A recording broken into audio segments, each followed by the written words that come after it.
Well, it is so good. It is so good to be back at CPAC. This is one of my favorite times in the year, and it's good to see you smiling. It's great to be smiling. I understand you've had a great week this week. For the first time in history, the Vice President of the United States and the President of the United States spoke at CPAC in one event. We ought to celebrate that. And I understand the President hit it out of the park as he came in yesterday. And speaking of hitting it out of the park, I think many of you know that I love baseball. And there's an old saying by Yogi Berra, the future ain't what it used to be. Now I want you to think back. Think back before November 8th of last year, how you felt as we approached the election. And you thought about something as important as who is going to be sitting on the United States Supreme Court in 2017. The future ain't what it used to be. We've got a great individual nominated by the President of the United States. He's going to be confirmed by the U.S. Senate, and he's going to transform the court. We should be excited about that. Think about how you felt. Think about how you felt with respect to health care and Obamacare and the Affordable Care Act and what was going to happen with respect to that over the years ahead. The future ain't what it used to be. Congress is on the way to repealing the Affordable Care Act. The President is leading on the Affordable Care Act repeal. We should be excited about that and know that we have hope and optimism that change is on the way. Think about what you felt with border security and immigration.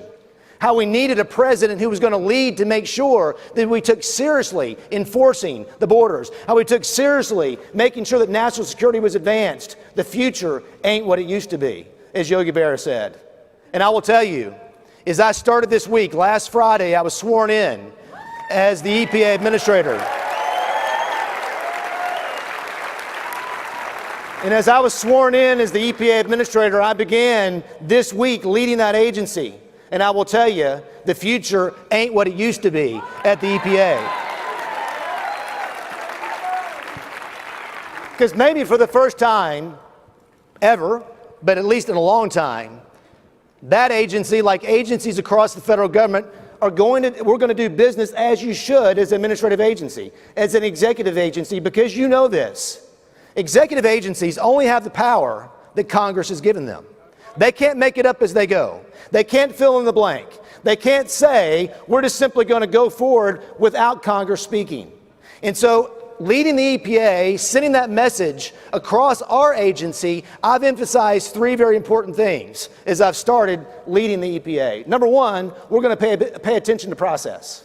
Rulemaking matters. We're not going to have sue and settle. We're not going to have consent decrees. We're not going to lead that agency in a way that regulation through litigation. We're not going to bypass rulemaking. We're going to do the work that Congress has said that we must do to advance those issues. So process matters. But as we engage in real rulemaking, as we make sure that we don't use the courts to regulate, we're going to do so with a keen attention to rule of law. Rule of law matters. You know, sometimes when we talk about rule of law, we think that it's some academic or legal concept. It's not. There's a phrase that I love to use, lex rex. The law is above the king.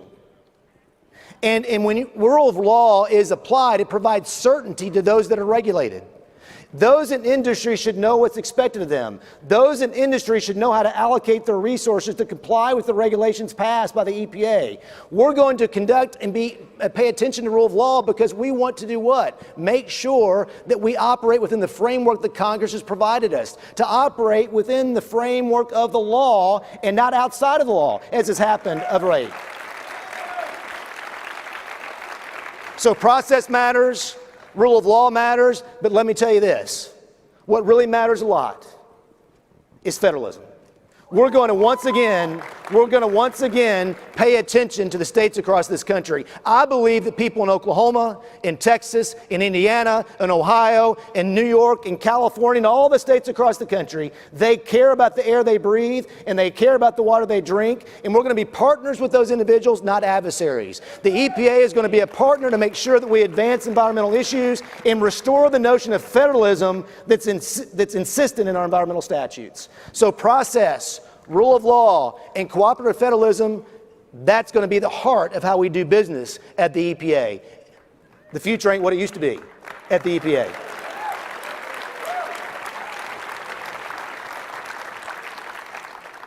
as we look forward to the next 4 years, I think what we should do at this point is recognize that we should have hope and optimism.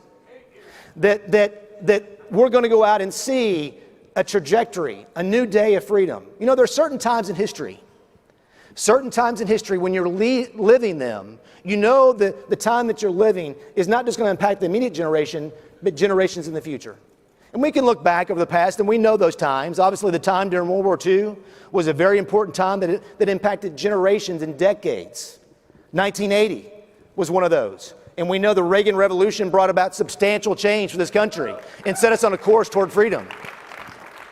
I will tell you, 2017 is a time that is going to set the trajectory of history into the future.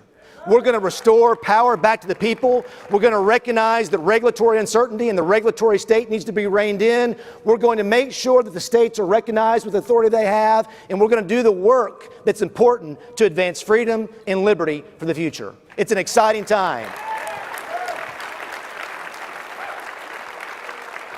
So I hope as we close this time at CPAC, that as we leave here, we have much work to do. I have a lot to say grace over at my agency. There's lots of changes that need to take place to restore a commitment to rule of law and process and federalism, but we've already begun. And as you go out into the rest of the country, know this, that the folks in Washington, D.C. have a new attitude. It's an attitude that no longer is, we're going to dictate to those across the country and tell them how to live each and every day. It's an attitude that says we're going to empower citizens and the states. It's an idea of federalism and believing in liberty. We're not going to have managed liberty anymore. We're going to believe in the Constitution and do the work that is provided here in Washington, D.C. I look forward to coming and seeing you in the States as we make these changes, as we deal with waters in the United States, as we deal with the Clean Power Plan, as we roll back the regulatory state. We're not going to just do that from Washington, D.C. We're going to come to Ohio and Pennsylvania and all across the country and celebrate with you as we make those changes. I look forward to seeing you. I look forward to partnering with you. And I look forward to a prosperous and exciting next 4 years. God bless you.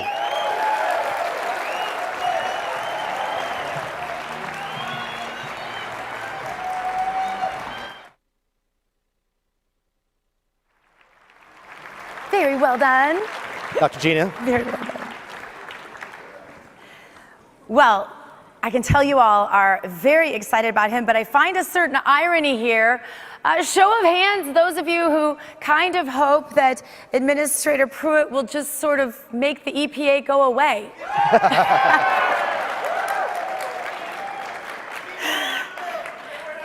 How does it feel to be here today with pretty much everyone hoping that the very agency you are running is going to go away, literally? Well, it's justified. I think as we look over the last several years, the agency that I'm tasked to lead at this point has been used by the previous administration to truly impact our country in ways that we never could have imagined 8 years ago.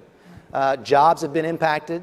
The authority that the Washington, D.C. has, the assumption of power and the accumulation of power, they've taken advantage of that. And so I think it's justified. I think people across this country look at the EPA much like they look at the IRS. And I hope to be able to change that and change that consistent with the principles we just talked about, Dr. Gina. Yeah. Well, I have a few little things that you may or may not know about, but this is, you've got your hands full. Let me just say that. The EPA, I do know that. The EPA grants $4 billion a year. A couple of examples of that, $84,000 to the University of Michigan to study, you're going to love this, the effectiveness of using churches to promote environmentalist causes. Money to the University of California, Riverside received a grant to study carbon emissions from evil barbecue grills. $1.5 million went to the University of Colorado to study pollution caused by residential cooking in Africa. That's important use of your tax dollars. And last but not least, a Unitarian church received an environmental justice grant. So you're a baseball guy, I right? am. And so I've had to study up on some of my baseball statistics for this interview just for you. Okay, that's good to hear. My son's a big baseball fan, but I'm going to be honest That's also good here. to hear, yeah. Yes. So you got a guy from Oklahoma, Mickey Mantle. That's right. Yeah. You're probably a big fan of him, right? Well, when he retired, he was third on the home run list with 583 of those. But Pete Rose, I understand, is your favorite baseball player. He's Someone one told of me them, that. yes. All-time hit record holder. So here's my question. When it comes to cutting all of the regulation, are you going to be more like Pete Rose with lots of hits and undo it a little bit at a time? Or are you just going to go for those home runs like Mickey Mantle? What's it going to be? It's good to do both, right? It's good to hit a few out of the park, and it's also good to move the ball down the field in football as well. But I think it is both. I think there are some regulations that in the near term need to be rolled back in a very aggressive way. And I think maybe next week you may be hearing about some of those as it relates to some of these key issues. And we know what those are. We know that the previous administration took the Waters of the United States rule and transformed the Clean Water Act and made puddles and dry creek beds across this country subject to the jurisdiction of Washington, D.C. That's going to change. The future ain't what it used to be there. And so I do think, Dr. Gina, there's going to be some big steps taken to address some of those regulations, and then there'll be several singles and doubles as well. You walked in that first day with a lot of people who wonder if they're going to have jobs. I posted on social media, what did people want me to ask you? The number one thing is, how much can we cut from the EPA budget? People are suggesting we take it down 90% on social media. You know, it's something that's very difficult to know at this point. I've only been there since Tuesday, so it's something we've got to figure out as far as how we're going to do business in the future. I think in the near term, the most important thing that we can focus upon at the EPA is getting the law right, making sure that the regulations that are posted and adopted by that agency are consistent with the rule of law and consistent with congressional mandate, and then roll back those that are inconsistent from the previous administration. So I think that's the work in the near term. Mm-hmm. I think long-term, asking the question on how that agency partners with the states and how that affects the budget, how it affects the structure, is something we'll work on very diligently. The issue of climate change on the other side is that you guys can clap for that answer, yes. I can't for the life of me see where my time is. If someone could just point it to me. I don't want to go over. Somebody wave big at me when I need to shut up. I want to ask you this because the issue of climate change is brought up over and over again. You've been grilled on this mercilessly, but that's quite a process, by the way. That Senator confirmation process is quite a process. Well, I don't recommend it to anyone. I've been trying to forget that process, for the last 2 or 3 weeks. But anyway. Yeah. Well, one thing you said, I love this quote. You said, if it is possible to minimize the rises of climate change, then is also the same exaggeration should go for, if people are overestimating the problems of climate change. But you also said this: the climate is changing, and human activity contributes to that in some manner. What is that manner? Well, we don't know, and that's the difficulty with this issue, because to measure with precision that impact is something that is very difficult to do. But let's not forget something. Are the tools in the toolbox. I think the last several years, the focus has been on whether the climate is changing, whether humans are contributing to it, and the scientific review of that. But there's a whole other part of the question, the equation that's not being asked. If it is happening, what can Congress and what can the administrative state do about it? If the tools aren't in the toolbox, if Congress hasn't spoken on the issue, agencies just can't make it up. They can't just say, we're just going to go forward irrespective of whether Congress has spoken. Remember, administrative agencies like EPA, they're in the executive branch.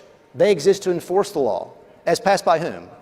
Congress, the legislative branch. And so if Congress has not spoken, the executive branch just can't go forward. And so I think the debate here is about process. It's about rule of law. It's about making sure that agencies across the federal government are empowered to do the things that they're seeking to do historically. Mm-hmm. And so, yes, go ahead and clap. Sorry. They always want to cheer for you. This is great. So top priorities as you're really looking at, like, what you just love to tackle first. President Trump has his 100-day plan. That's right. What's yours? Regulatory certainty. I mean, when you look at tax and fiscal policy in this country, very, very important to our economic growth, no doubt. But if you ask most business owners, over the last several years what has been the greatest impediment to their ability to grow their business, whether it's the finance sector, healthcare, energy, it's what? Regulatory uncertainty. It's agencies making it up as they go. It's agencies acting in a way that says, the statute says one thing, but we're going to do exactly the opposite. That cannot continue. We have to send a message across the country.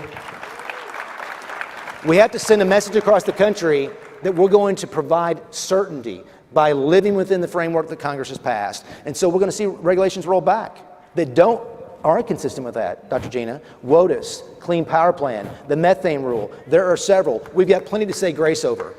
Yeah, exactly. I love that.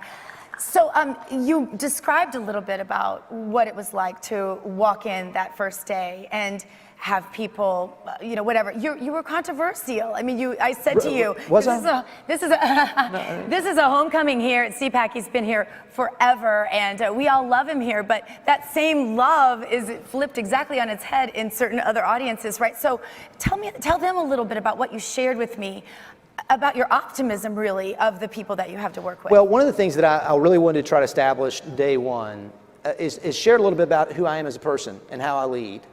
And I really believe that as a leader, whether you're leading the EPA or a business, you've got to listen and learn, and then you've got to make decisions. And so I wanted to send a message to those in the agency. There's some very important things that the EPA does for this country. There are air quality issues and water quality issues that cross state line. We have over 1,300 Superfund sites across the country. Those are sites that have been put on a national priority list, like the one in Portland, Oregon, that literally have been, the communities there have had water issues with respect to the Hanover nuclear facility for 3 or more decades. It hasn't been cleaned up. The EPA hasn't cleaned it up.